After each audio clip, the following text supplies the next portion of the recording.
That January evening in 1991, we were driving through inky blackness across what had once been Florida swampland. We had been married for a little over a year and had decided it was time for another family member. A dog, to be exact. We were on our way to look at a litter of Labrador retrievers.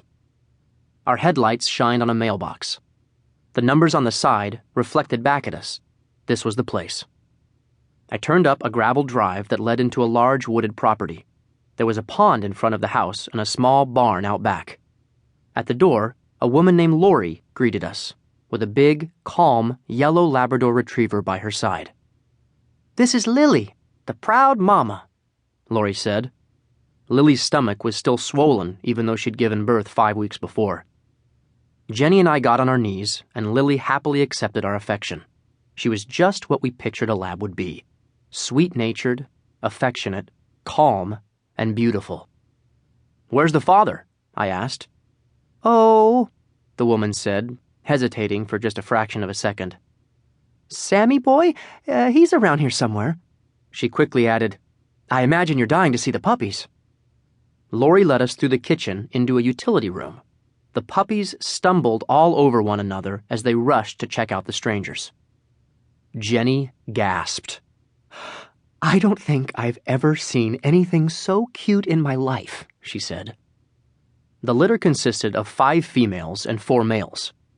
Lori was asking $400 for the females and $375 for the males. One of the males seemed particularly smitten with us. He was the goofiest of the group and charged into us. Somersaulting into our laps, he clawed his way up our shirts to lick our faces. He gnawed on our fingers with surprisingly sharp baby teeth and stomped clumsy circles around us on giant paws that were way too big for the rest of his body.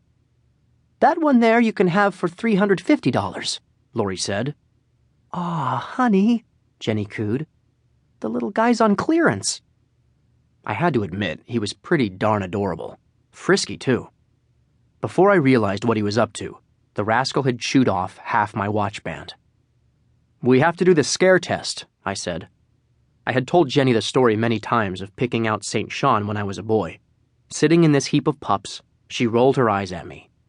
"Seriously," I said, "it works." I stood up and turned away from the puppies. Then I swung quickly back around, taking a sudden step toward them. I stomped my foot and barked out, "Hey!" I didn't seem to scare any of them. But only one plunged forward to meet the assault head-on. It was Clearance Dog. He plowed full steam into me, throwing a cross-body block across my ankles.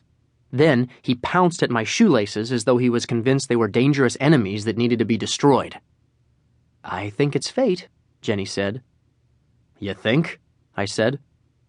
I scooped him up and held him in one hand in front of my face, studying his mug.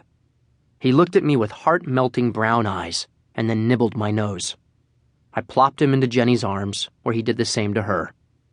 "He certainly seems to like us," I said. Clearance Dog was ours.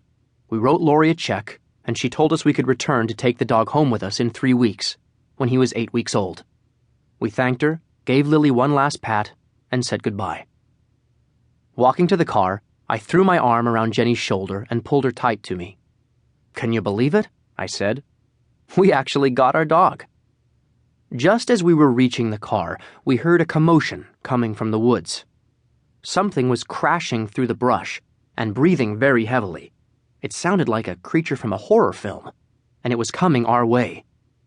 We froze, staring into the darkness. The sound grew louder and closer. Then, in a flash, the thing burst into the clearing and came charging in our direction, a yellow blur. A very big yellow blur. As it galloped past, without stopping or noticing us, we could see it was a large Labrador retriever. But it was nothing like Sweet Lily. This one was soaking wet and covered up to its belly in mud and burrs. Its tongue hung out wildly to one side. Froth flew off its jowls as it barreled past. I detected an odd, slightly crazed, yet somehow joyous gaze in its eyes.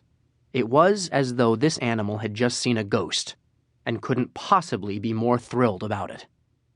Then, with the roar of a stampeding herd of buffalo, it was gone. around the back of the house and out of sight. Jenny let out a little gasp.